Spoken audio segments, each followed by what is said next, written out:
बहुत बहुत धन्यवाद अध्यक्ष महोदय कि आपने मुझे इस महत्वपूर्ण बिल पर बोलने का अवसर दिया। आज देश के करोड़ों युवाओं के भविष्य, उनकी आशाओं और उनकी मेहनत को सम्मान देने वाले अत्यंत महत्वपूर्ण ऐतिहासिक bill the public examination prevention of unfair means amendment bill 2026 पर बोलने का मुझे अवसर दिया, उसके लिए मैं बहुत बहुत धन्यवाद अदा करता हूँ।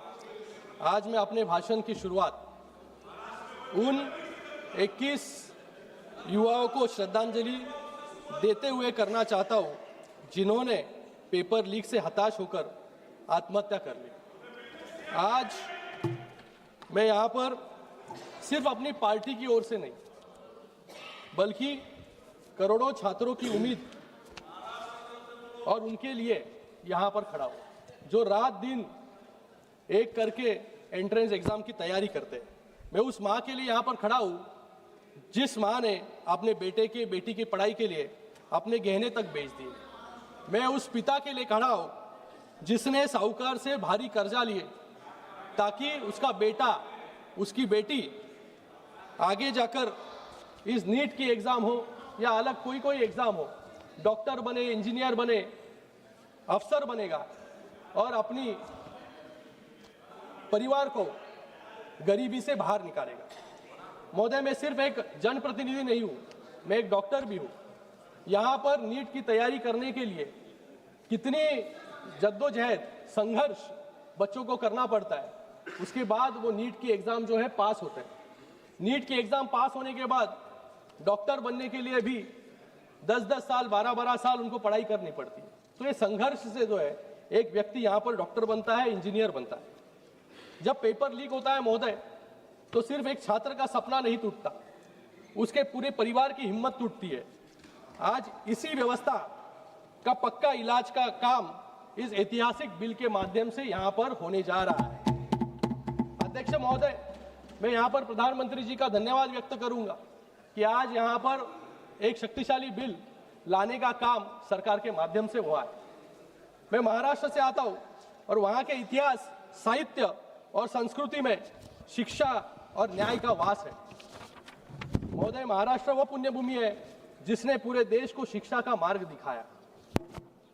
महात्मा ज्योतिराव फुले हो या क्रांति ज्योति सावित्रीबाई फुले हो, जिन्होंने समाज के तानों पत्थरों के बीच मार खाकर वंचितों के लिए और लड़कियों के लिए पहला स्वदेशी विद्यालय शुरू किया।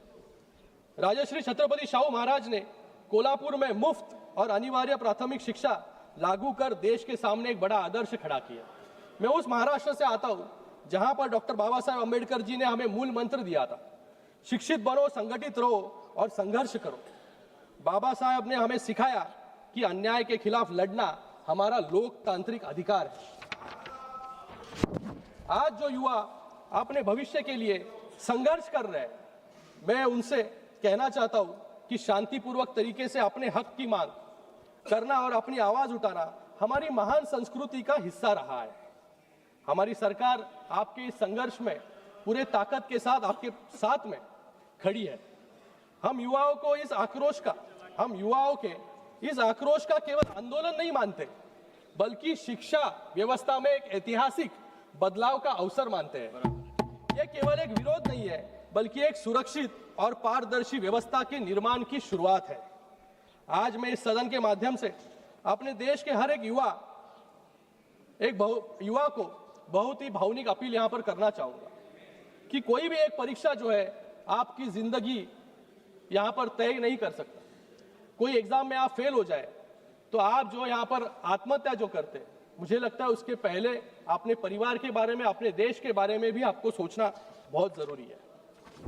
युवाओं को मुझे लगता है छत्रपति शिवाजी महाराज जी से प्रेरणा लेनी चाहिए, जिन्होंने महज 16 साल की उम्र में, जब महाराष्ट्र में, पूरे देश में मुगल का साम्राज्य था, वहां पर सिर्फ 16 साल की उम्र में उन्होंने तोरना किला जीतकर स्वराज्य की पहली नींव रखने का काम महाराष्ट्र से किया। उसके बाद पूरे अटक से कटक तक मराठा साम्राज्य को स्थापित करने का काम किया। मुझे आज यहाँ पर विक्रम बत्रा और मनोज पांडे जी की भी याद आती है। 2 दिन पहले ही हमने कारगिल विजय दिवस यहाँ पर मनाया। उन्होंने महज 23-24 साल की उम्र में देश के लिए अपने प्राणों की आहुति दी। मुझे लगता है कि युवाओं को इन सभी से प्रेरणा लेना बहुत जरूरी है। मैं आपको विश्वास दिलाता हूं कि हमारे प्रधानमंत्री नरेंद्र मोदी जी और पूरी सरकार आपके साथ ताकत के साथ खड़ी है।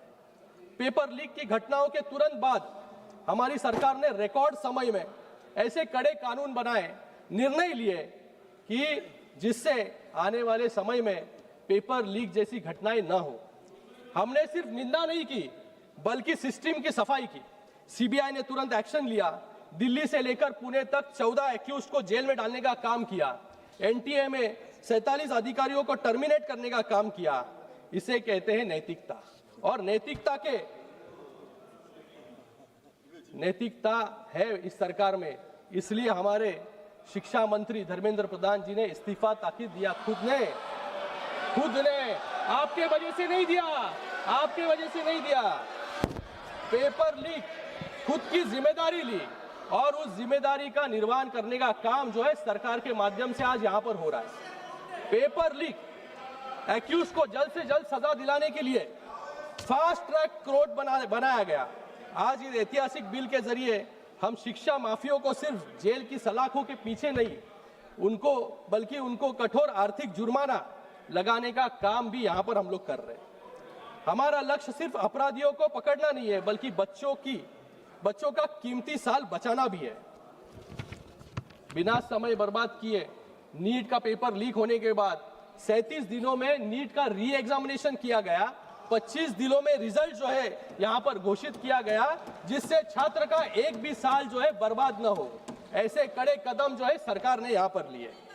माननीय प्रधानमंत्री जी ने भी सोशल मीडिया के माध्यम से सीधे जो है युवाओं से बात करने का काम यहां पर किया, और उन्होंने कहा कि आने वाले समय में एक ऐसा टास्क फोर्स बनेगा। नंदन नीलेकनी जी के अध्यक्ष में एक कमेटी बनाई जाएगी, एक टास्क फोर्स बनाया जाएगा, जिससे आने वाले समय में कभी भी नीट के परीक्षा में या कोई और परीक्षा में, कोई भी परीक्षा में पेपर लीक ना हो। आने वाले समय में ये सब हम कर रहे हैं, लेकिन मुझे लगता है हम सभी को, यहां पर बैठे सभी लोगों को सोचना जरूरी है कि आज युवाओं के मन में क्या चल रहा है, उनकी क्या पीड़ा है। आज यहां पर हम नीट की बात कर रहे हैं। मुझे लगता है शिक्षा व्यवस्था में भी सुधार की बहुत जरूरत है। ये नीट जो परीक्षा है, ये नीट की सिस्टम क्या है? ये नीट एक परीक्षा है, एक दिन और एक मौका हम हमारे युवाओं को यहां पर देते हैं। एनटीए एजेंसी जो है, ये सेंटर कहां होगा, कौन से डेट पर नीट होगी, ये सब डिसाइड करने का काम जो है एजेंसी के माध्यम से यहां पर किया जाता है। लेकिन मुझे यहां पर कहना है कि छात्रों की सालों की तपस्या, उनके परिवारों की उम्मीदें और उनका पूरा भविष्य सिर्फ 3 घंटे में और उस 3 घंटे में और उस एक दिन में हम कैसे तय कर सकते हैं। मुझे लगता है कि इस नीट की परीक्षा जिस प्रकार से होती है या और कोई परीक्षा होती है, क्योंकि अगर उस दिन वो छात्र 2 साल उसने मेहनत की, पढ़ाई की, उस एक दिन पर वो छात्र जो है बीमार हो गया, उसके घर में जो है कोई बीमार हो गया, घर में कोई चल बसा, या वो कोई दूर दराज गांव में रहता है, वहां पर बाढ़ आ गई, लेकिन उस एक दिन उधर वहां पर आकर उसने अगर परीक्षा नहीं दी तो उसका पूरा 1 साल जो है वहां पर बर्बाद होता है। तो मुझे आपसे भी कहना है यहाँ पर कि हमको ये सिस्टम को बदलना जरूरी है। हम यहाँ पर जो है क्यों डिसाइड कर रहे हैं कि एक ही साल, वो साल में एक ही बार क्यों परीक्षा दें। बाकी अगर हम देशों में देखेंगे तो उस देशों में जो है परीक्षा कई बार आप दे सकते हो, साल में कई बार, जीमैट हो, जीआरई हो। इस परीक्षा में आप अगर अमेरिका में जाओगे तो अमेरिका में कई बार, साल में कई बार परीक्षा दे सकते हो आप, और उस परीक्षा का रिजल्ट तुरंत लगता है, लेकिन उसका एडमिशन जो है साल में एक बार होता है। तो मुझे लगता है कि ऐसी व्यवस्था को अपनाना चाहिए, क्योंकि आज टेक्नोलॉजी आगे जा रही है, एआई है, इसके माध्यम से हम सब लोग को मिलकर इसमें एक अलग रिफॉर्म लाने की जरूरत है। जीमैट हो, जीआरई हो, तो मल्टीपल अटेम्प्ट जो है, चांसेस जो है, उसको देना बहुत जरूरी है।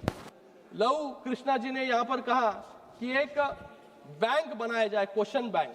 मुझे लगता है कि ये पेपर लीक क्यों होता है, क्योंकि सबका पेपर जो है सेम होता है। अगर हम क्वेश्चन बैंक, एक जनरलाइज क्वेश्चन बैंक बनाएंगे बड़ा, और उसमें से अगर एआई जनरेटेड क्वेश्चंस निकले जिसका वेटेज सेम हो, और परीक्षा में जाने के पहले परीक्षा सेंटर पर, अरे सुन लेना राहुल, तो क्यों चिल्ला रहे हैं? अरे बाप, पीछे वाले राहुल को बोल रहा हूँ, पीछे वाले राहुल कासवान को बोल रहा हूँ। आप मत उत्तेजित होइए। श्रीकांत शिंदे जी, श्रीकांत शिंदे जी, यहाँ आप पर इधर ध्यान मत दीजिए, आप बोलिए। सभापति महोदय, केवल आपकी स्पीच रिकॉर्ड पे जा रही है। देखिए, तो जो अलग अलग देशों में अपनाया गया है वो हमारे देश में भी हम अपना सकते हैं, जिससे ये रैट रेस से जो दबाव है, एक तो परीक्षा का दबाव है, एक तो परिवार का दबाव है, परिवार ने जो कर्जा लिया है उसका दबाव है, इन पूरे दबावों से, प्रेशर में से जो है हमें भी विद्यार्थी को बाहर निकालना बहुत जरूरी है। आज एक परीक्षा किसको जन्म दिया जाए? लव कृष्णा जी ने यहाँ पर कहा, एक बड़ा साम्राज्य यहाँ पर कोचिंग क्लासेस का खड़ा हो चुका है। 50,000 करोड़ का ये एक इंडस्ट्री बन चुकी है। 2030 तक ये 1 लाख करोड़ की इंडस्ट्री बन जाएगी। जो कोचिंग क्लासेस शिक्षा जैसा पवित्र दान करने के लिए यहाँ पर खुले, आज वो आईपीओ बनाने जा रहे हैं। तो मुझे लगता है कि सिस्टम को, सरकार को भी सोचना बहुत जरूरी है कि इन कोचिंग क्लासेस को किस तरीके से रेगुलेट किया जाए और इसके ऊपर किस प्रकार से, क्योंकि 3 लाख 5 लाख ऐसे जो है यहाँ पर फीस जो है आकारी जाती है और इस फीस के लिए जो है लोन लिया जाता है। तो मुझे लगता है कि सरकार ने भी इसके बारे में सोचना बहुत जरूरी है। आज हमारे महाराष्ट्र में जब शिंदे साहब मुख्यमंत्री थे, तब हमने EWS, SC/BC, OBC जिसकी आय 8 लाख से कम है, ऐसी बेटियों के लिए जो है शिक्षा पूरी तरीके से मुफ्त जो है वहां पर जो है करने का काम वहां पर किया। इसके बारे में भी हम यहाँ पर सोच सकते हैं। मुझे यहाँ पर कहने में आनंद होता है कि जिस तरीके से हमने टैक्सेशन रिफॉर्म्स लाया, GST कानून लाकर, IBC कानून लाकर बैंकिंग रिफॉर्म्स किया, लेबर कोड्स लाकर मजदूरों को सशक्त किया, उसी तरीके से आज इस बिल से एजुकेशन रिफॉर्म्स लाने का काम, अकाउंटेबिलिटी लाने का काम जो है हम लोग यहाँ पर कर रहे हैं। आज यहाँ पर सब लोग चिल्ला रहे थे, गौरव जी ने भी यहाँ पर कहा, गौरव जी ने यहाँ पर दिनकर जी की कविता, उसके साथ में अलग अलग कवियों की यहाँ पर बात की। मैं उनको रामधारी सिंह दिनकर जी की 1962 में जब चीन का युद्ध हुआ, उस युद्ध के बाद दिनकर जी ने किसके लिए एक कविता लिखी थी? एक कविता में क्या लिखा था उन्होंने? घातक है जो देवता सदृश दिखता है, लेकिन कमरे में गलत हुक्म लिखता है। जिस पापी को गुण नहीं गोत्र प्यारा है, समझो उसने ही हमें यहाँ मारा है। ये मैं इसके अंदर विश्लेषण में नहीं जाऊंगा गौरव जी, ये किसके लिए लिखा है सबको पता है किसके लिए लिखा था। और सुनिए उसी दिनकर जी ने और भी लिखा, सियासन खाली करो कि जनता आती है। और इसी के बाद में 1975 में इमरजेंसी जो है उसका स्ट्रगल जो है शुरू, इमरजेंसी के खिलाफ आंदोलन जो है इसी कविता के साथ जो है शुरू हुआ। आज यहाँ पर कह रहे हैं कि टीयर गैस छोड़ा, लाठीचार्ज किया, लेकिन मुझे लगता है कि बच्चों को भी, जिन बच्चों को ये भड़काने का काम यहाँ पर कर रहे हैं, उन बच्चों को भी इमरजेंसी की किताब अगर वो पढ़ ले तो उनको पता चल जाएगा कि डिक्टेटरशिप क्या है, तानाशाही क्या है। कि तानाशाही, सर अभी टाइम है, तानाशाही किसे कहते हैं? तानाशाही, अरे रुको, सुनो यार, सुनो, तानाशाही किसे कहते हैं? इमरजेंसी में 1,11,000 लोगों को बिना ट्रायल जेल में ठूसा गया, इसे तानाशाही कहते हैं।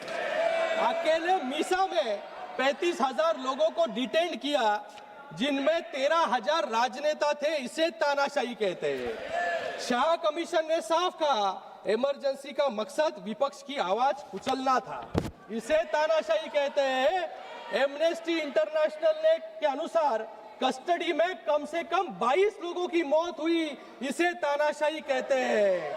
और सुनो, सरकार ने तो बच्चों की बात सुनी, जो आंदोलन कर रहे थे बच्चे, उनको सुना, उनसे बात की। जितेंद्र सिंह यहाँ पर बैठे, नड्डा जी है, वो गए, उनसे बात की, उनको क्या चाहिए उनके बारे में सुना और यहाँ पर रिफॉर्म्स लाने का काम किया। आज बिल यहाँ पर पारित हो रहा है, लेकिन इन्होंने क्या किया? 38वां संशोधन और 39वां संशोधन लाके सुप्रीम कोर्ट की ताकत जो है निकालने का काम जो है, कम करने का काम इन्होंने किया। इसलिए जो है इमरजेंसी के बाद हारना इनको पड़ा। यहाँ पर ये कह रहे हैं कंटिन्यूसली,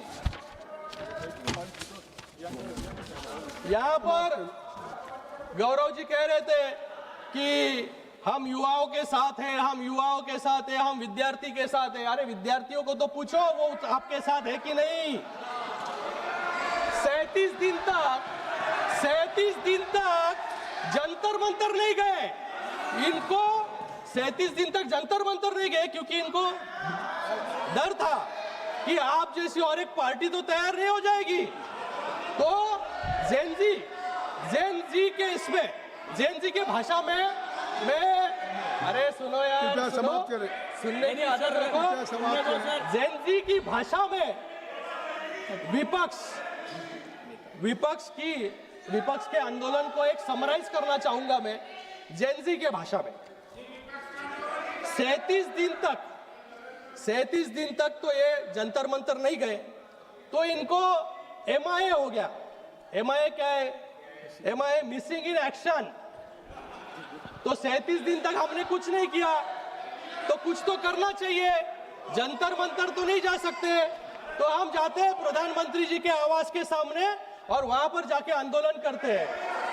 तो क्या हो गया फिर? आंदोलन क्यों किया आपने? उनको फोमो हुआ, फियर ऑफ मिसिंग आउट। अरे बच्चे यहाँ पर आंदोलन कर रहे हैं, हम क्या कर रहे हैं? तो हम चले गए PM आवास पर। अरे सुनो, आगे आप अपना समाप्त फोमो होने के बाद लहू, इनको डेलुलू हुआ, डॉक्टर डेल्यूशन। श्रीकांत जी, इनको लगा छात्र हमारे साथ आएंगे श्रीकांत जी, आपका प्रधानमंत्री के घर के इधर जाने के बाद, लेकिन छात्र तो कोई आए नहीं। ये अकेले वहाँ पर 2.5 घंटे जो है धरना देते बैठे वहाँ पर। और इसलिए तो ये जेनजी की भाषा में जो है आज और इनको इतनी इनसिक्योरिटी है कि लास्ट में सपा को फोन करके बोला कि बाबा मैं उधर जा रहा हूँ। 2 घंटे के बाद, 2.5 घंटे के बाद सपा के लोग आए और 1 मिनट में पुलिस। अब समाप्त करें कृपया। तो आज ऐसी परिस्थिति जो है सर विपक्ष की हो रही है। मैं सर अभी तो ताकत बढ़ गई सर, पहले मैं 20 मिनट बोलता था, अभी 13 लोग हैं सर। 24 मिनट हो गया। ये जो सरकार, ये जो ऑपोजिशन है, ये ऑपोजिशन को लग रहा था कि ये पूरा आंदोलन जो है, इस आंदोलन में एंटी सोशल एलिमेंट्स जो है डाल के एक लॉ एंड ऑर्डर सिचुएशन खड़ा कर दिया जाए। लोगों को भड़काया गया, लोगों में जो है यहाँ पर इनके पार्टी के भी लोग वहां पर गए और बदिया गालियां जो है वहां पर देने लगे। हमारा देश का युवा जो है ये बदिया गाली नहीं देगा, लेकिन आज वहां पर दी गई। ये कहते हैं डिक्टेटरशिप, तानाशाही।